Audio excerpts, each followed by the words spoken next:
Hello everyone, today I'll prepare a specific set. This is set 1 of the easy level. This set refers to algebraic expressions, how to simplify, how to work with surds, how to work with indices. It's all about that, and this is for A-level students and also for students of general maths. Alright, so everyone welcome. If you want to recap that, this is right for you. So this level is of easy one because it has deal with just basic simplifications. It's how to work with polynomials basically. It doesn't refer to the questions about how to multiply them, how to divide. So the maximum that you can find how to add or subtract polynomials by providing like terms. And also it's all about indices and exponents, right? So indices and exponents, and also how to rationalize expressions like questions similar to rationalize denominator and this stuff, okay? It's how to work with surds. All right, so let's start with the question 1. I'll provide several questions in this set, and that's going to be a good revision for you. So grab your pens, grab your notes, and let's get started. So question 1, for the following polynomial that you can see here, you need to find how many terms are there. Alright, so terms, basically each separate thing that you can see here is called term, basically the element. So that's why in polynomial, terms are separated exponents with coefficients which you add or subtract. Okay, so that's why the answer here is 3, because you can see 3 separate elements. Okay, so the last is going to be the free coefficient because it doesn't contain any x value, because x in the power 0, which is 1, right? So that's why it's called free coefficient.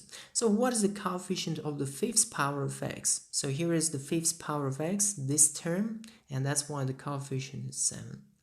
What is the constant term? So as I said, the constant term means it doesn't contain x value at all. So that's basically a number. But be careful that this term contains the sign before. So always sign before relates to the coefficient, okay? So that's why it's -8. And that's the constant term. All right, let's get into the next one. Question 2 refers to how to simplify the expressions. So expressions basically in this case contains brackets, it contains exponents, so generally it's basically polynomial expressions. All right, so that's why you need to remember how to work with polynomials. First of all, if you see the brackets, that's of the first preference of the highest preference operation, so that's why you need to expand the brackets. And what we're gonna do, we're gonna use this coefficient as the common factor, and we just distribute it to both terms. All right, so that's why you'll get 3x to the power 7 minus 3x cubed. Here is you have -2 factor, you also distribute it to both terms, so that's why you'll get -2x cubed minus 2x to the power 7 and minus 6. All right, so what to do next? The next step is to find similar terms, which is basically exponents to the power 7 and also another pair or group of terms which contain power 3. Okay, they're similar terms or like terms, the terms which has the same power of the exponent. All right, so that's why we can simplify them. In order to do that, so the actually strategy here, for example, I just show you why it's that so that you understand. What I'm going to do, I'm going to factorize x to the power 7 because of the common factor, and in the brackets we'll get 3 minus 2, okay? So you subtract, you'll get 1 times x to the power 7 is just x to the power 7. But the strategy here is pretty straightforward. You just don't touch the exponents, okay? You leave as it is and work with numbers before the exponents. So basically you're working with coefficients. 3 minus 2 is going to be 1, so just 1 times x to the power 7 is just x to the power 7. All right, so next, minus 3x cubed and minus 2x cubed. And finally, you'll get minus 5 x cubed using the same technique, and minus 6. So final expression is just x to the power 7 minus 5x cubed and minus 6. That's going to be the final expression because minus 6 is the free coefficient and you're not eligible to touch that. So just leave as it is. Alright, so let's move to the next one. In question 3, we need to solve quadratic equation. Okay, so hope you remember, it might be picked up. So basically the approaches how to solve quadratic equations you might pick up from GCSE level, right? It's all previous knowledge and assumed knowledge for A level. So if you are not sure how to solve that, just make sure you watch the previous videos related to GCSE. Here is the hint, alright? And we start doing. We need to give the answer in the form a plus square root of b. So where a, b are integers. So adhere to z or up from z means that they're integers. So a and b integers, and we basically need to give the answer in this surd form basically, okay, because it contains surd here, okay, that's what is called surd. Square root of number that cannot be evaluated up to the whole number, right? So it's a rational number or surd. Okay, so the way we gonna do that, how to solve quadratic equation, I'm gonna use quadratic formula. So make sure you remember what it is, what stands for the term quadratic formula, and I'm going to use that. So according to the quadratic formula, the solution might be written in the form minus b plus minus square root of b squared minus 4ac and everything over 2a.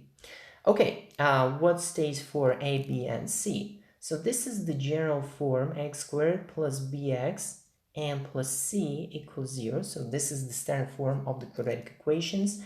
So we just need to compare term by term, finding out coefficients. So coefficient a is 1, coefficient b is 4, and coefficient c is negative 3. So we're just gonna plug into this formula in order to find x values. Alright, so let's do this. So minus b is minus 4 plus minus square root of, and we have 16, which is 4 squared, minus 4 times negative 3 is going to be plus 12, and times a, which is 1, so just plus 12, okay? So over 2a, which is just over 2.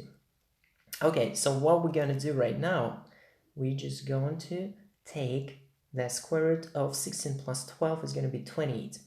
So let's remember how to work with surds. So square root of 28 is square root of 4 times 7. So that means we can say that it's 2 square root of 7, okay?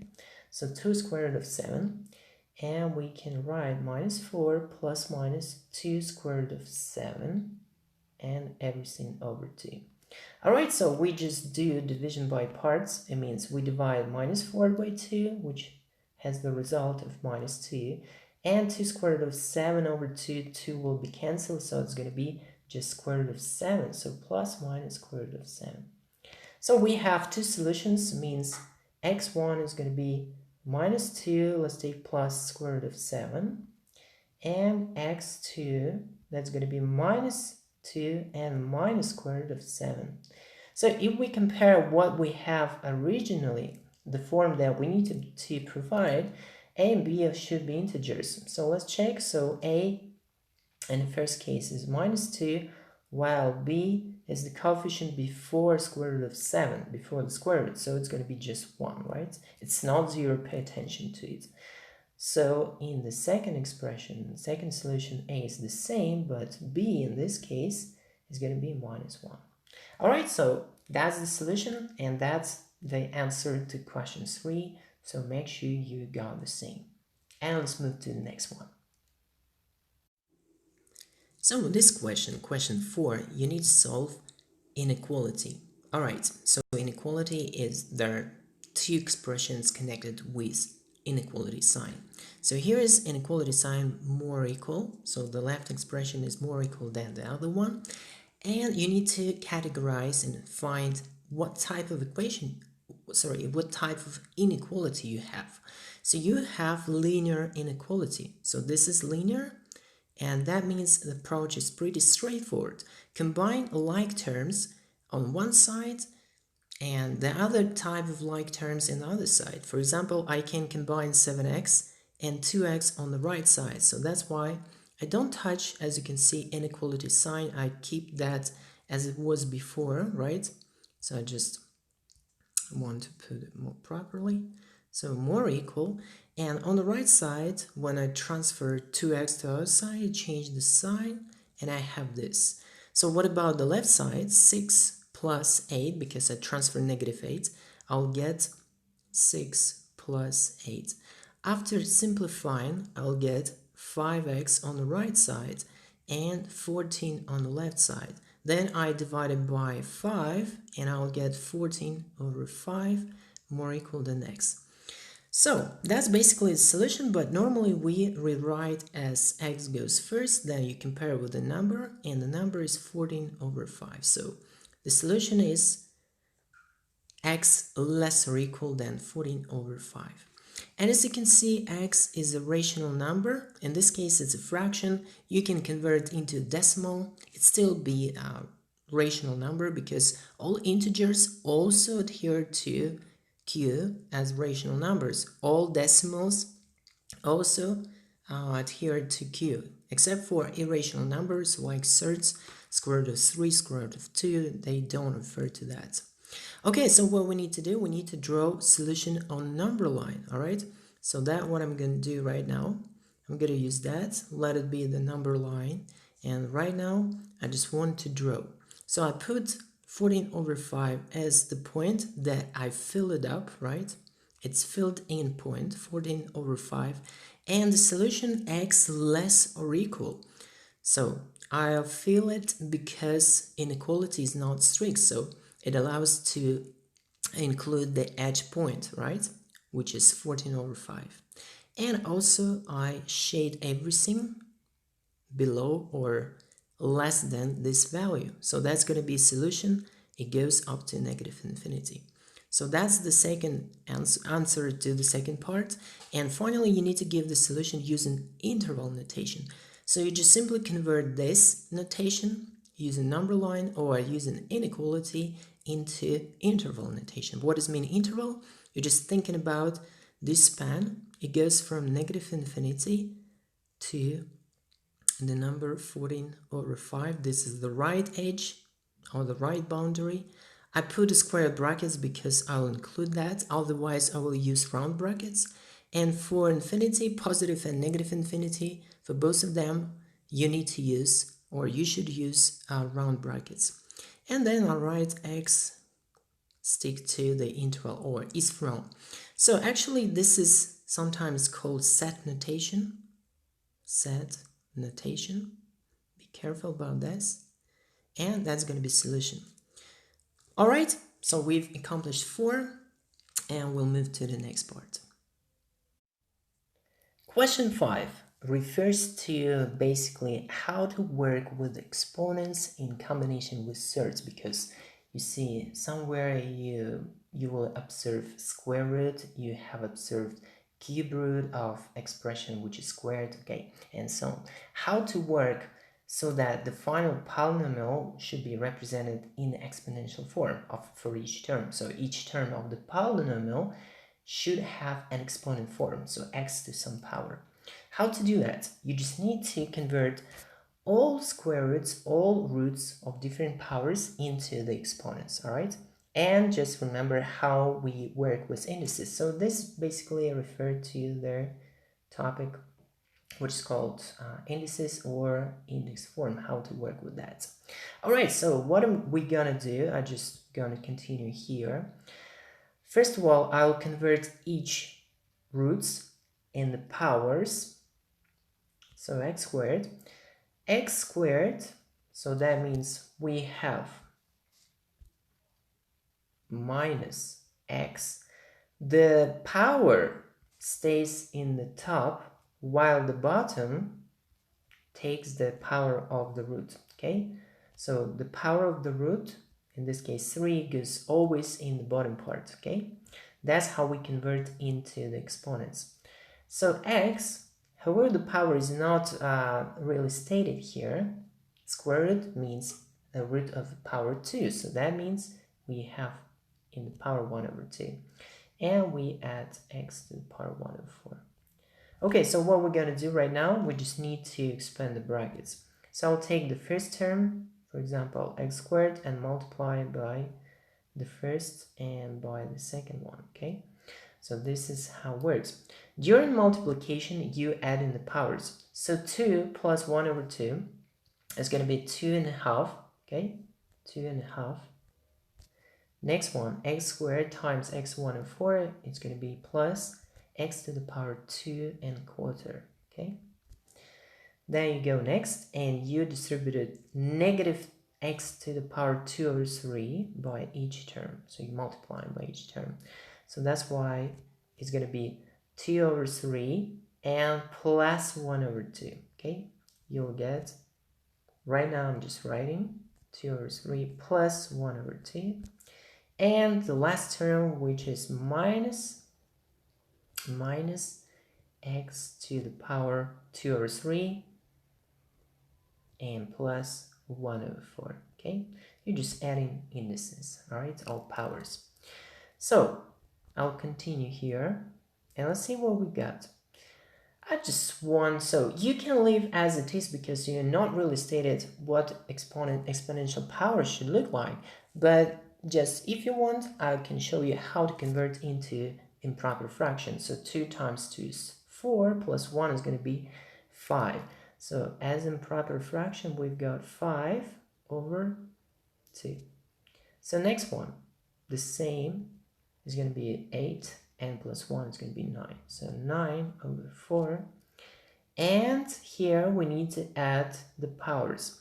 So how to add two fractions? Let's remember how it works. You just go to the common denominator and use the crisscross. So 3. Okay, it's too small. Okay, 3 goes here and 2 goes in crisscross way here. Okay, it's going to be 4 plus 3. You get 4 plus 3, you get 7 over 6. Okay, that's going to be solution. I mean, not solution, but interim operation. So it's going to be 7 over 6. Okay, and the last power is 2 over 3 and 1 over 4. You do the same. So you multiply in denominators and goes in cross way as the common factors, okay? So it's going to be 8 plus 3 is going to be 11. So finally it's going to be 11 over 12. So this is the way how it works. So I subtract 11 over 12. And let's have a look. Everything meets the requirements. So each term is written in the exponential form. If you need finally to convert back, for example, into the third form, there is no problem. For example, I'll just show you how to do that. So this is solution right now. And I just, for simplicity, if you have another assignment, for example, you need to perform every single term in the third form. So how to convert back, basically using the roots. The bottom part tells you the power of the root, so it's going to be square root of x to the power 5. But you know that this expression can be even more simplified because you can represent as x to the power 4 times x. So you can simplify and you'll get x squared, square root of x, okay? So if you want, you can perform this form or give this form, or you can stay with the original form, okay? So, and you can convert term by term in the same way, okay?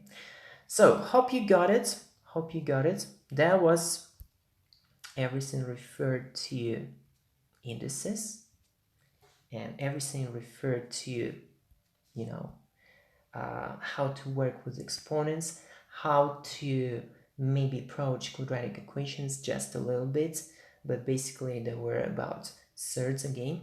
And here is the final question about simplifying rationalizing denominator. Okay, let's have a look.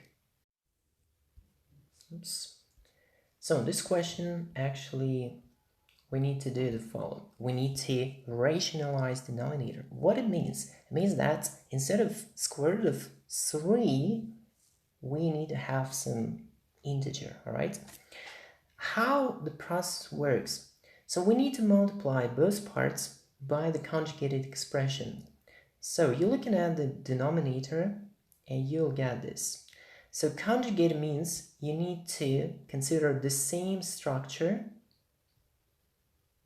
except for the opposite sign. There were minus, now you multiplying by the expression that contains plus.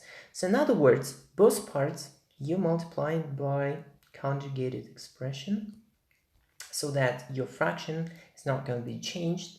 So that's why you consider 3 plus 2 square root of 3, okay? And the top one, you also multiplying by the same conjugated expression, so 3 plus 2 square root of 3.